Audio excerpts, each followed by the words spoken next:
Hello everyone. सो कैसे हो आप? आई होप आप बहुत शानदार होंगे, यहाँ से भी और पूरी बॉडी से भी, मतलब फिजिकली भी। तो मेंटली और फिजिकली हेल्थ बहुत ज़रूरी है भैया। प्लीज़ बी कूल काम एंड कूल एंड काम कंपोस्ट, और अपने टारगेट्स धीरे धीरे पूरे करते रहो। आज हम भी हमारे टारगेट्स पूरे करते करते 18th डे पे आ चुके हैं, जो कि हमारी संभव सीरीज का 18th डे है। और आज ये मॉलिक्यूलर बायोलॉजी का सेकंड लास्ट लेक्चर है। And today we will be completing the fundamental processes, जिसमें हम लोग आज डिस्कस करने वाले हैं यूकैरियोटिक ट्रांसलेशन के बारे में। It is not going to be a very I say very broad lecture. बहुत छोटा सा लेक्चर रहेगा ये, कुछ बहुत ज़्यादा इसमें कुछ चीज़ें बची नहीं है, क्योंकि प्रोकैरियोटिक ट्रांसलेशन अगर आपको समझ में आता है तो यूकैरियोट्स में कुछ ज़्यादा बचता नहीं है। कुछ चीज़ें हैं जो हम डिस्कस करेंगे, बाकी सब कुछ यूजुअली सिमिलर ही है। पहली बात, अब देखो, जब यूकैरियोटिक ट्रांसक्रिप्शन के बारे में हमने समझा था तो मैंने तुमको वहाँ पे पोस्ट ट्रांसक्रिप्शनल मॉडिफिकेशंस के बारे में बात की थी। पोस्ट ट्रांसक्रिप्शनल मॉडिफिकेशंस में हम लोगों ने तीन बातें मेजरली की थी। एक हमने बात की थी कि भाई साहब, जो 5 प्राइम है आपका एमआरएनए का, उस पर आप 7 मिथाइल गुआनिन की क्या लगा दो, एक टोपी लगा दो, कैप लगा दो, 5 प्राइम कैपिंग जिसको हमने कहा था। उसके अंदर हम लोगों ने अलग अलग एल्काइल फॉस्फेटेस वगैरह और पॉलीन्यूक्लियोटाइड काइनेज की एक्टिविटी समझी थी। फिर हम आ गए थे हमारे इधर टेलिंग पे, जिसमें हम लोगों ने पीएबीज और पीएपीएस जो अपना होता है पॉलीएडेनिन और पॉली ए पॉलीमरेजेस, जिसकी हम बात करते हैं टेम्पलेट इंडिपेंडेंट पॉलीमरेज है, वो याद रखना है। एक और है कोई टेम्पलेट इंडिपेंडेंट पॉलीमरेज, मैंने उसके बारे में बात की है या शायद नहीं भी की है, मुझे नहीं पता, लेकिन आपको उसको कमेंट में बताना है अगर आपको पता है कि टेम्पलेट इंडिपेंडेंट पॉलीमरेज कौन सा है, दूसरा एक और। Okay perfect, let's move on now. हमने टेलिंग और कैपिंग के बारे में बात की थी और उसमें हम लोगों ने समझा था कि भैया ये जो है ये अल्टीमेटली आगे जाके इंपॉर्टेंट होने वाली है। तो आज हम उसके बारे में थोड़ी डिस्कशन करेंगे। इसके अलावा जो केपिंग और टेलिंग है आपकी, जो आपको बाहर लाती है, तो जब आपका न्यूक्लियस है, क्योंकि यूकैरियोट है हम, तो हमारे पास में पूरी तरह से वेल फॉर्म्ड न्यूक्लियस है, इसीलिए यूकैरियोट कह रहे हैं। तो जब अब हमारा जो एमआरएनए है वो अंदर न्यूक्लियस में बनने के बाद में जब बाहर आता है, तो उसके पास में क्या है, एक्सोन्यूक्लियसेस जो है वो उसके ऊपर अटैक कर सकते हैं। तो एक्सोन्यूक्लियसेस का अटैक तो ये केपिंग और टेलिंग आपकी बचाती है। बट इसके साथ साथ में जो एक और चीज है वो है इनका ट्रांसलेशन में इंपॉर्टेंस, कि कैसे आपकी कैप और टेल ट्रांसलेशन में आपकी मदद करने वाली है, how they are going to helpful. तो ये एक इंपॉर्टेंट पॉइंट है जो अपन समझेंगे, और पूरे लेक्चर में सबसे इंपॉर्टेंट चीज जो आपको समझना है वो यही है, how these things are going to be helpful. ठीक है, चलो अपन आगे बढ़ते हैं, समझते हैं इसके बारे में। So obviously this is our day, it is our day 18th of संभव सीरीज, जो कि 60 डेज की एक फ्री सीरीज है। इसके लिए नोट्स इस टॉपिक के और इसका टेस्ट आपको टेलीग्राम पे मिल जाएगा, डिटॉक्स बायोलॉजी के ऑफिशियल चैनल पे। दोनों की लिंक अवेलेबल है, वहां से आप इसको डाउनलोड कर सकते हो, आई मीन एक्सेस कर सकते हो। तो मॉलिक्यूलर बायोलॉजी का ये डे 6 है। हम इसको थोड़ा सा ज्यादा टाइम दे रहे हैं, मैंने पिछले लेक्चर में बताया कि क्यों हम इसको ज्यादा टाइम दे रहे हैं, क्योंकि इसकी इंपॉर्टेंस थोड़ी ज्यादा है। इसका ये मतलब नहीं कि बाकी यूनिट से क्वेश्चन नहीं आने वाले, सभी यूनिट से बराबर सवाल आते हैं। इसकी इंपॉर्टेंस थोड़ी ज्यादा से मेरा मतलब ये है कि बाकी यूनिट्स में इसकी इंपॉर्टेंस मतलब डायरेक्टली क्वेश्चंस बनते हैं, तो इस यूनिट के अलावा भी दूसरे यूनिट में आपके क्वेश्चन बन सकते हैं, इसलिए। अपन आ जाते हैं what are we going to discuss today. So topics to be discuss today, पहली चीज अपन डिस्कस करेंगे यूकैरियोटिक ट्रांसलेशन का mechanism, how it is going to be performed. और उसके बाद में एक चीज मैं तुम्हारे लिए एडिशनल एक सरप्राइज की तरह लेके आया हूँ, कुछ इंपॉर्टेंट इनहिबिटर्स रेप्लिकेशन, ट्रांसक्रिप्शन और ट्रांसलेशन के। ये इंपॉर्टेंट है भैया, इससे सवाल अच्छे बनते हैं और बढ़िया सवाल बनाता है ये, तो इसके बारे में थोड़ी सी चर्चा अपन वहां पे भी करेंगे। लेट्स स्टार्ट, ज्यादा without any further ado let's move on. तो जब हम यूकैरियोटिक ट्रांसलेशन की बात करते हैं तो पहले तो हमको ये समझना पड़ेगा कि ये प्रोकैरियोट से क्यों डिफरेंट है। और मैंने हर लेक्चर में डिफरेंस इसलिए बताया ताकि तुम कंपैरेटिवली चीजों को पढ़ो। मॉलिक्यूलर बायोलॉजी में सबसे बड़ी प्रॉब्लम यही है यार, कि ना इस यूनिट के अंदर आपको कंफ्यूजन बहुत ज्यादा होती है। क्यों कंफ्यूजन बहुत ज्यादा होती है? क्योंकि आपको प्रोकैरियोट में भी वही इनिशिएशन, इलोंगेशन, टर्मिनेशन है, यूकैरियोट में भी वही है, और एक छोड़ के तीन तीन प्रोसेस है, मतलब 6 पाथवेज ऐसे हैं जिसमें सब कुछ सेम लगता है। तो इसीलिए आप कंपैरिजन से पढ़ो इसको, कि अच्छा यहाँ ये देखा था, यहाँ ये देखा था, यहाँ ये देखा था, यहाँ ये देखा था। इसलिए मैंने चार जो भी 6 लेक्चर्स रिकॉर्ड किए हैं वो सब कंपैरिजन वाइज ही किए हैं। रेप्लिकेशन में भी किया था, ट्रांसक्रिप्शन में भी किया और ट्रांसलेशन में भी कर रहे हैं। तो उससे तुमको क्या रहेगा कि जो कंफ्यूजन वाला एलिमेंट होता है वो हट जाएगा। ओके ठीक है। अच्छा, बहुत सारे लोग ये भी पूछ रहे हैं कि क्या इस सीरीज के बाद में कुछ और पढ़ने की जरूरत नहीं है आईआईटी जैम और सीएसआर के लिए? आईआईटी जैम के लिए और सीएसआर के लिए जो टॉपिक्स पे मैंने वीडियोस बनाए हैं उसके बाहर 10-15% और बचता है ना। फ्रेंकली स्पीकिंग ये 100% कवरेज कभी पॉसिबल नहीं हो सकता है, किसी के लिए भी पॉसिबल नहीं हो सकता है। जो क्लेम करता है कि हमारे यहाँ पे ये पढ़ के आप एग्जाम निकाल लोगे, बेवकूफ बना रहा है वो। लिटरल बता रहा हूँ, बेवकूफ बना रहा है। मैं कभी नहीं बोलूंगा कि मेरे वीडियो से इसके बाहर कुछ भी नहीं आएगा, लेकिन ये गारंटीड है कि अगर आपने ये वीडियो ढंग से कर लिया, तो आपके बेसिक्स इतने ढंग से हो जाएंगे कि कोई क्वेश्चन बाहर का भी है तो आप उसको लॉजिकली सोच के बनाने की ताकत तो रखते हो। आ रही बात समझ में? ये इंपॉर्टेंट है। चलो अब आगे बढ़ते हैं, थोड़ा लॉजिकली बात करते हैं। तो ऑब्वियसली प्रोकैरियोट से हमारा जो ट्रांसलेशन होने वाला है वो थोड़ा डिफरेंट होने वाला है। पहली चीज, जो पहला अमीनो एसिड होगा हमारे अंदर, वहां पे क्या था, फॉर्माइलेटेड मेथियोनिन था, एन फॉर्माइल मेथियोनिन जिसको अपन कहते हैं, हमारे अंदर वो होगा मेथियोनिन, एफ मेट नहीं होगा, है ना। पहली चीज तो ये हो गई। दूसरी चीज, और इसको ध्यान से समझना, ये फर्स्ट का ही सेकंड पॉइंट है, जिसमें हम बोलते हैं कि जो पहला इनिशियल टीआरएनए होता है वो आपका, जिसको मैं बोल सकता हूं कि टीआरएनए आई, मतलब इनिशियल टीआरएनए। तो इनिशियल टीआरएनए जो होता है वो आपके इंटरनल मिथियोनिन के जो टीआरएनए होते हैं उनके जैसा नहीं होता है। अब इंटरनल मिथियोनिन के टीआरएनए जैसा नहीं होता मतलब क्या है, जैसे सपोज करो कि एक एमआरएनए है, यहाँ पे तुम्हारा एयूजी कोडोन है। अब ये एयूजी कोडोन जो है ना, ये बीच में भी आ सकता है, ध्यान रखना, बीच में भी आ सकता है एयूजी। और जब ये बीच में आता है तब ये इंटरनल इनिशियल कोडोन नहीं है, स्टार्ट कोडोन नहीं है, तब तो ये मिडिल कोडोन है। तो यहाँ पे जो टीआरएनए आप यूज करोगे, यहाँ पे जो मिथियोनिन का टीआरएनए आप यूज करोगे और जो इनिशियल टीआरएनए आपने यूज किया, ये दोनों एक दूसरे से अलग होंगे। ये स्टेटमेंट बेस्ड सवाल बन सकता है। इतना डिटेल में सीएसआर ने अभी तक क्वेश्चन पूछा नहीं है, बट पूछ सकता है आगे चल के, क्योंकि अच्छे अच्छे सवाल पूछने लगे हैं वो स्टेटमेंट बेस्ड। तो अपने को ध्यान रखना है कि इनिशियल टीआरएनए चाहे सेम कोडोन हो, एयूजी यहाँ पे भी है, एयूजी यहाँ पे भी है, बट क्योंकि ये स्टार्ट कोडोन नहीं है, इस वजह से इसका जो टीआरएनए होगा वो अलग होगा। अरे बात समझ में? सिंपल। यहाँ पे कोई भी शाइंडलगेनो सीक्वेंस नहीं है भैया। ये दूसरा इंपॉर्टेंट पॉइंट है जो इसको डिफर करता है प्रोकैरियोट से। There is no Shine Dalgarno sequence, but there should be something जिससे हम क्या कर सके, प्रॉपर तरीके से ट्रांसलेशन को इनिशिएट कर सकें। और वो जो समथिंग है वो है 5 प्राइम कैप। 5 प्राइम कैप जो है आपकी, ये आपकी एक साइट की तरह एक्ट करती है जहां पे आपके इनिशिएशन फैक्टर्स आके बाइंड करते हैं, and those initiation factors via 5 prime cap helps ribosome to start translation और ट्रांसलेटिंग द एमआरएनए। आ रही बात समझ में? सिंपल है। तो अब इसमें क्या याद रखना है, शाइंडलगेनो सीक्वेंस जैसा कुछ नहीं होता है जिससे 16s आरआरएनए आपका 30s सब यूनिट से बन रहा था, कल बताई थी पूरी बात, जो चिपकता है उससे और फिर आपका ट्रांसलेशन शुरू कर रहा था प्रोकैरियोट्स में। यहाँ पे ऐसा कुछ भी नहीं होता है, नो शाइंडलगेनो सीक्वेंस। यहाँ पे डायरेक्टली हमारे पास क्या होता है, एक 5 प्राइम कैप होती है जो हमने पोस्ट ट्रांसक्रिप्शन मॉडिफिकेशन में लगाई थी, और वहां पे आपके इनिशिएशन फैक्टर्स उसको देख के बाइंड करवा के राइबोसोम को बोलते हैं कि भैया यहाँ से ट्रांसलेशन शुरू करना। सिंपल। अब जरा इसको थोड़ा सा समझ लेते हैं क्या डिफरेंसेस हैं। देखो यहाँ पे बेसिक से डिफरेंसेस हैं। पहली चीज, हमारे यहाँ पे को ट्रांसक्रिप्शनल ट्रांसलेशन चलता है, ट्रांसक्रिप्शन होते होते ट्रांसलेशन चल रहा है। ये अपना हो गया काय का, प्रोकैरियोट्स में ये राइबोसोम्स वगैरह सब है इधर। और अगर यूकैरियोट्स की बात करें तो पहले हम क्या बनाते हैं, प्री एमआरएनए। प्री एमआरएनए का दूसरा नाम क्या होता है भैया, कमेंट में बताना तो जरा, प्री एमआरएनए को क्या बोलते हैं अपन, एक्चुअली ये बताने का है। प्री एमआरएनए, फिर ट्रांसक्रिप्शन कराने के लिए अपन ने यहाँ पे 5 प्राइम कैपिंग करा दी, पॉलीएडिनाइलेशन करा दिया। यहाँ पे पॉलीएडिनाइलेशन का साइज कितना होता है ये भी बता देना, कितने एडेनिन अपन जोड़ते हैं, मैंने बताई है ये बात ट्रांसक्रिप्शन में, जस्ट रिवाइज करवा रहा हूँ फटाफट। और फिर अपना यहाँ पे क्या होता है, साइटोसॉल में ट्रांसलेशन हो जाता है, सही है, वाया राइबोसोम। कितने होते हैं अपने पास, इधर 80s राइबोसोम है और इधर 70s राइबोसोम है, सही है, शानदार। आगे बढ़ते now, let's start with the initiation. अब देखो, जब हम यूकैरियोट्स में बात करते हैं ना तो शाइंडलगेनो सीक्वेंस तो नहीं है, तो हमारे अंदर क्या होता है कि स्कैनिंग मॉडल चलता है, स्कैनिंग मॉडल ऑफ इनिशिएशन। अब स्कैनिंग मॉडल ऑफ इनिशिएशन के अलावा भी दूसरे प्रोसीजर्स होते हैं, बट ये सबसे ज्यादा एक्सेप्टेड मॉडल है कि हाँ इस तरीके से इनिशिएशन आपका यूकैरियोटिक ट्रांसलेशन में होता है, ठीक है। नाउ सी, जैसे अब क्योंकि यूकैरियोट जो है उनके अंदर क्या होते हैं, मोनोसिस्ट्रोनिक एमआरएनए होते हैं।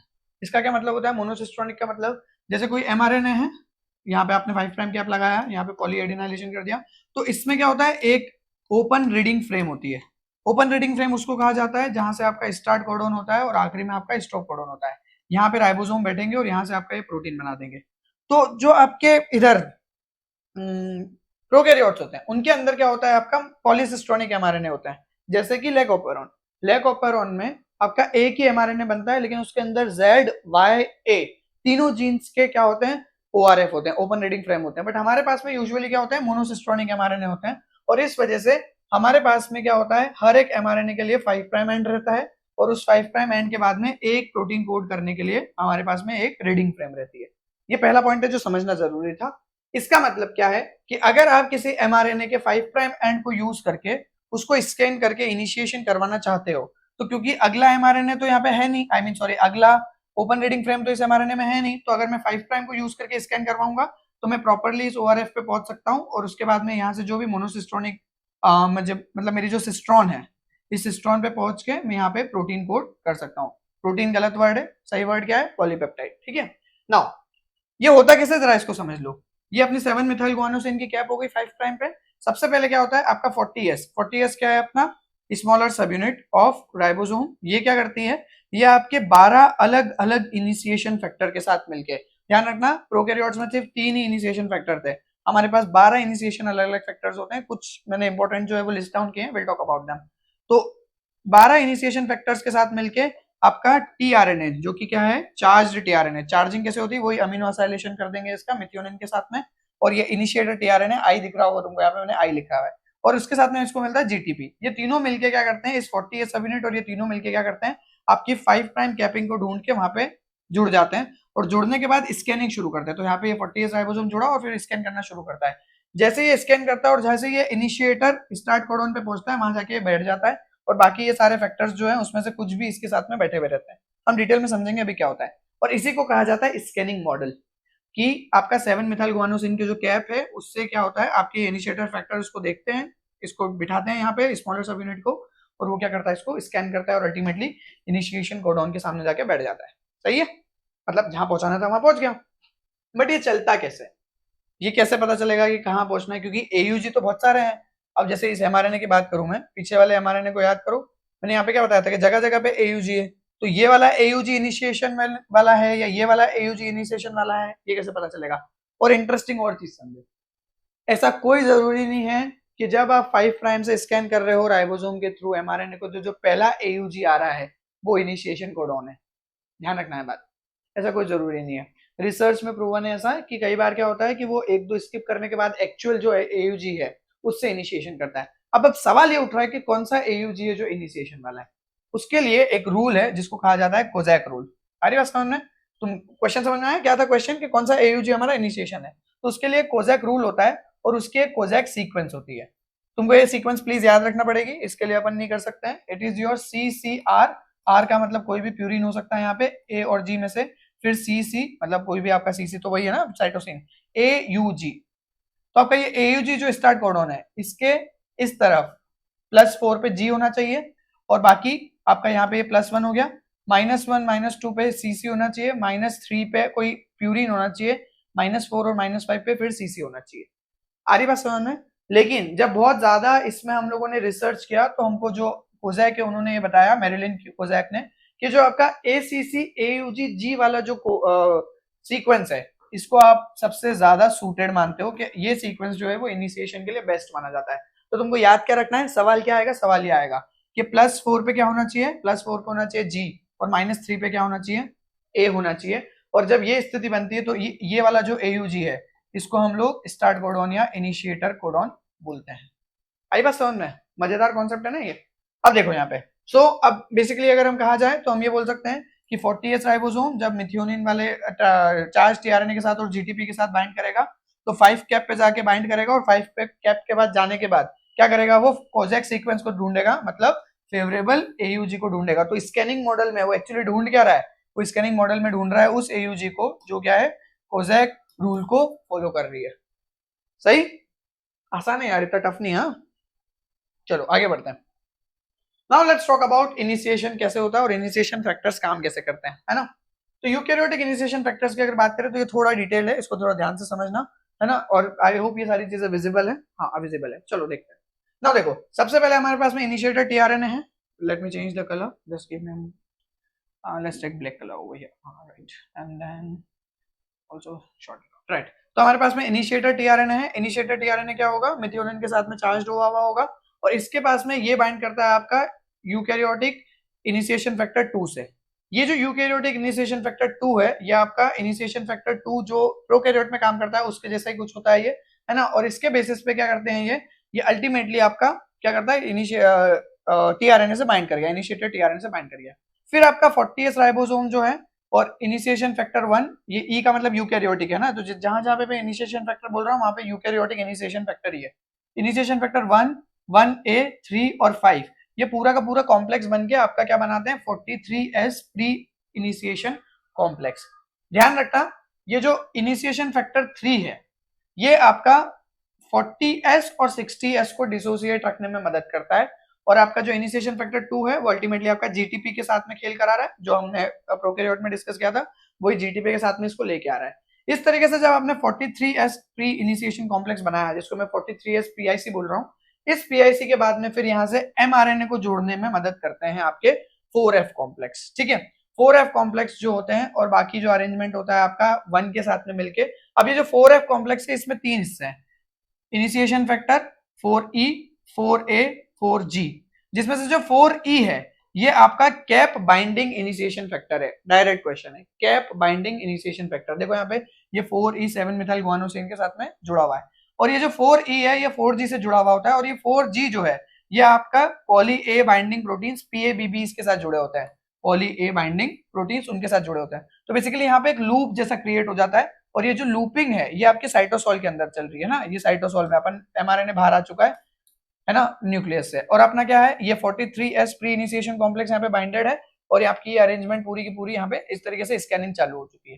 तो mRNA से बाइंड कराने के लिए अपने पास में 4F का पूरा कॉम्प्लेक्स आ गया है, जिसके अंदर अपना ये अब यहाँ पे एक और दिन ध्यान रखना कि जो ये इनिशिएशन फैक्टर 5 मैंने यहाँ पे जोड़ा था, ये क्या करेगा आपका आगे जाके 60S के साथ में बाइंडिंग को करवाएगा। अभी तो इसने रोक रखा है 60S के साथ बाइंडिंग, लेकिन जब ये पूरी कहानी खत्म हो जाएगी तो 60S के साथ में बाइंडिंग करवाएगा, और इलोंगेशन फैक्टर इनिशिएशन फैक्टर 2 को यहाँ से हटा के और GTP हाइड्रोलिसिस करवा देगा। अभी के लिए याद रखना, मैं बताऊंगा उसको कैसे हो रहा है। अब क्या हुआ, ये पूरी कहानी हो गई, सेटअप हो गया, यहाँ पे ये 43S प्री इनिशिएशन कॉम्प्लेक्स लग गया है, और ये आपका 4F जो कॉम्प्लेक्स है अपना इनिशिएशन फैक्टर का, उसके साथ में कैप और टेल दोनों बाइंड हो गई, और अपना mRNA जो है वो लूप हो गया इस तरीके से।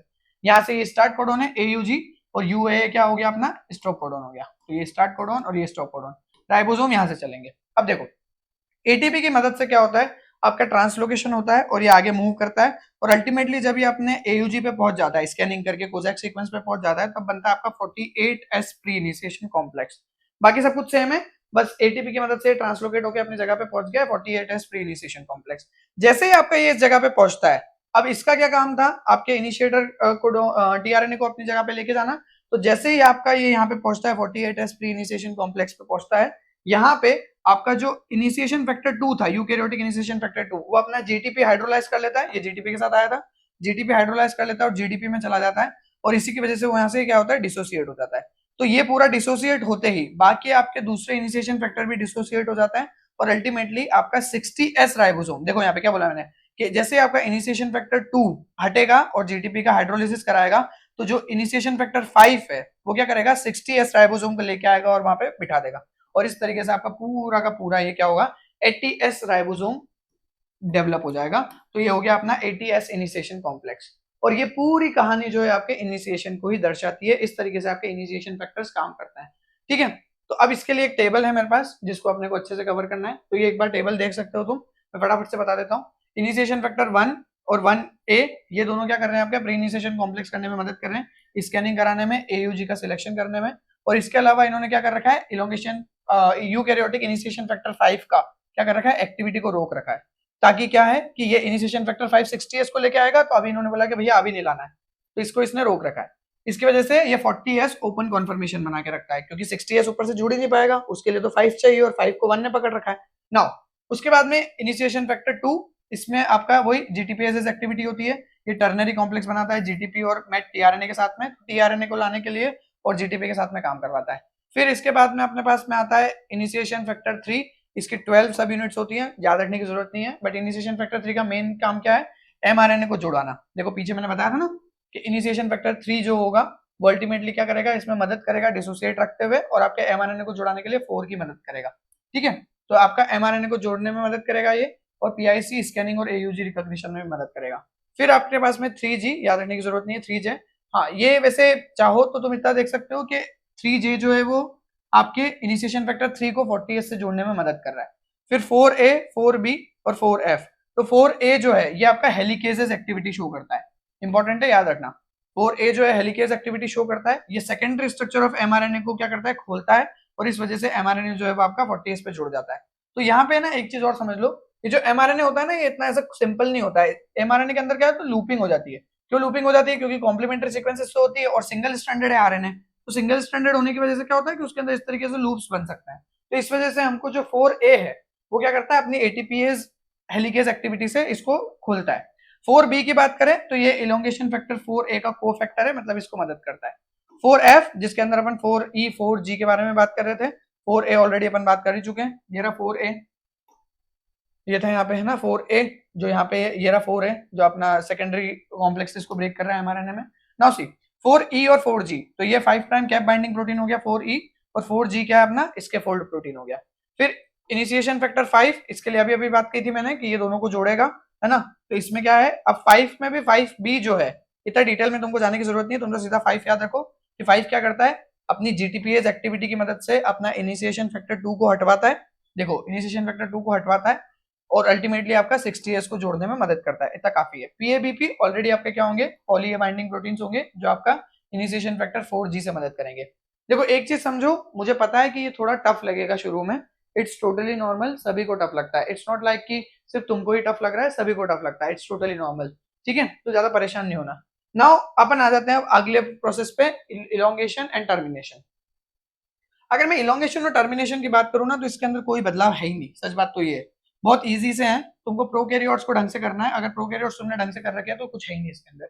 जैसा प्रोकैरियोट्स में इलोंगेशन होता है वैसे ही इसके अंदर होता है, सिर्फ बदलाव ये है कि जो इलोंगेशन फैक्टर TU का काम है वहां पे, वो यहाँ पे 1A कर रहा है, जो TS का काम है वहां पे वो 1B कर रहा है, और यहाँ पे जो G का काम है, इलोंगेशन फैक्टर G का काम है, वो आपका 2 कर रहा है। अब तुम बोलोगे कि अच्छा फिर आपको आप वो वाला वीडियो देखो, मत देखो भैया, यही देख लो जो आपका 1A है ना, 1A, तो जो इलोंगेशन फैक्टर 1A है वहां पे क्या काम था TU का क्या काम था, tRNA को ट्रांसफर करना GTP के साथ में। सेम यहाँ पे भी है, देखो स्मॉल GTPases होते हैं ये, जो आपके अमीनो एसिड tRNA से बाइंड करते हैं और GTP से बाइंड करते हैं, ठीक है।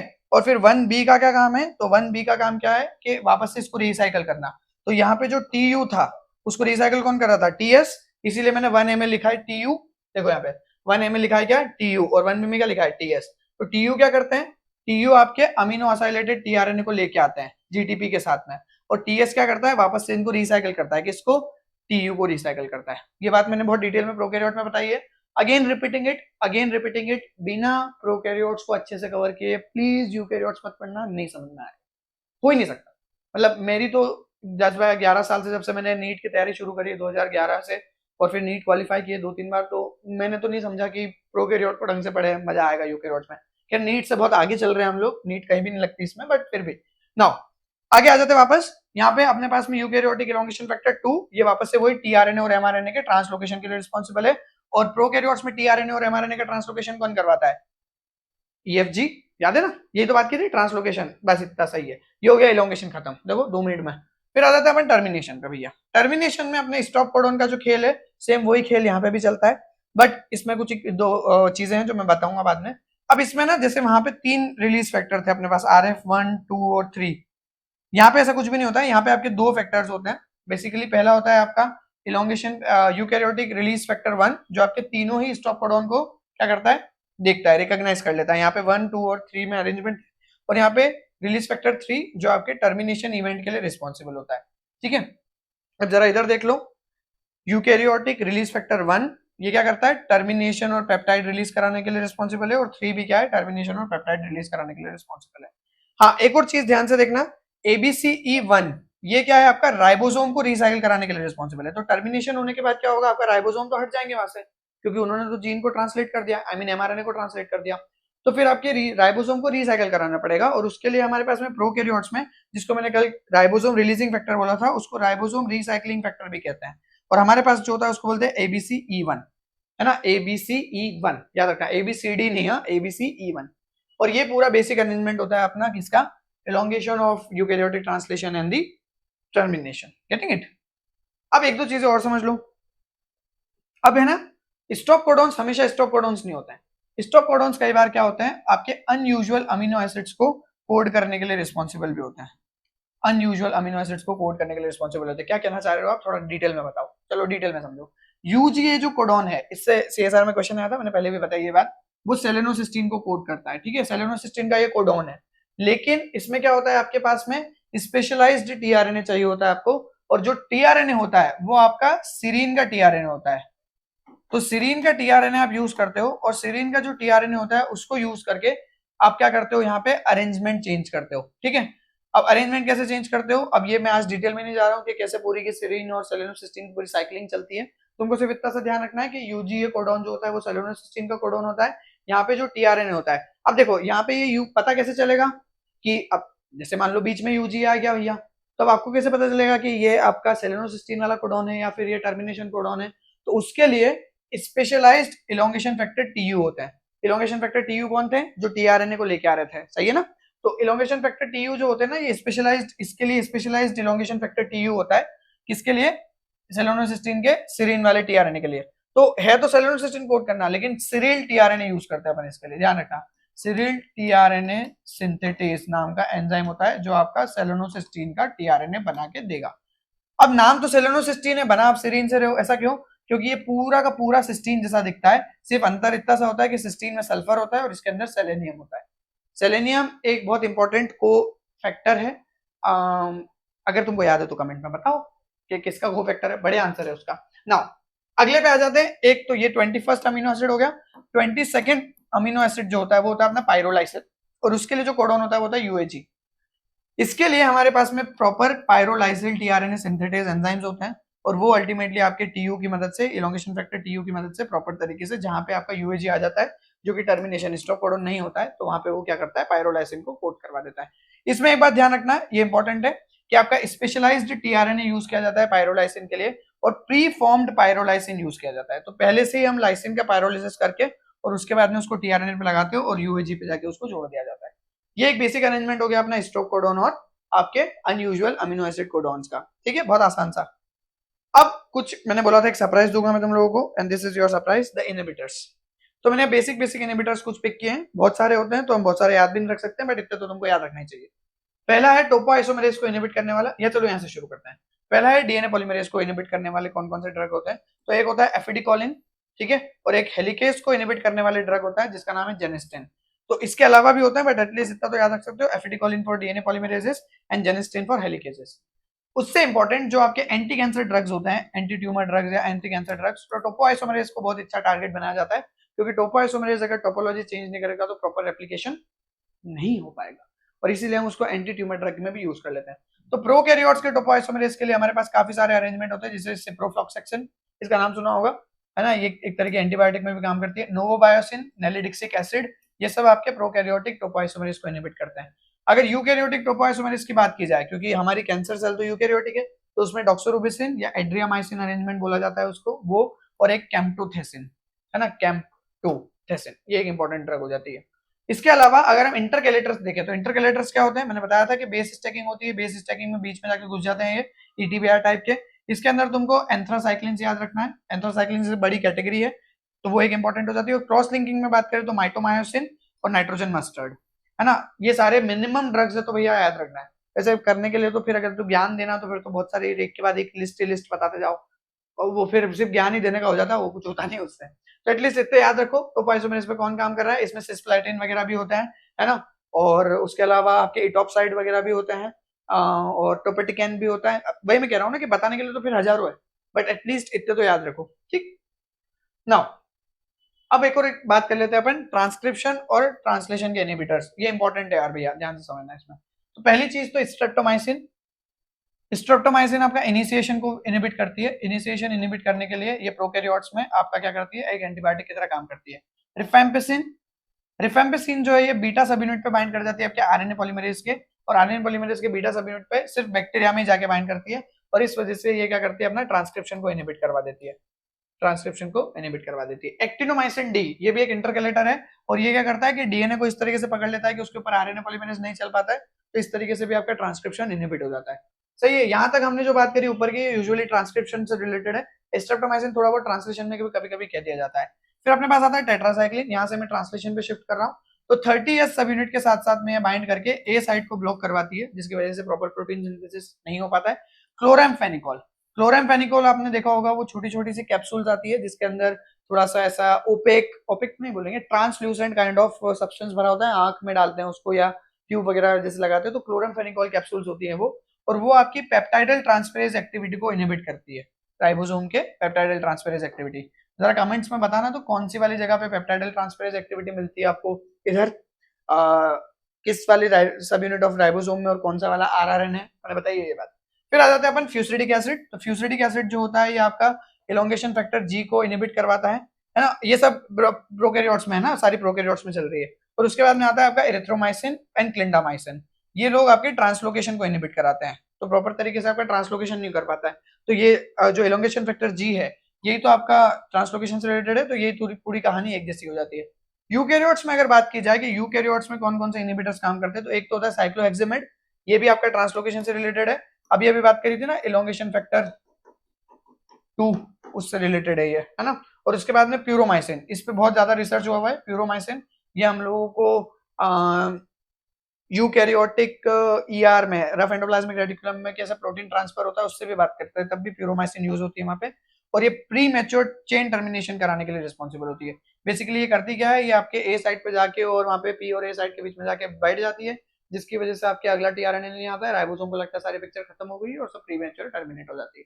तो पहले ही आपकी क्या होती है, जितने अमीनो एसिड लगना चाहिए थे उससे लगने से पहले ही आपका क्या होता है, चेन टर्मिनेट हो जाती है।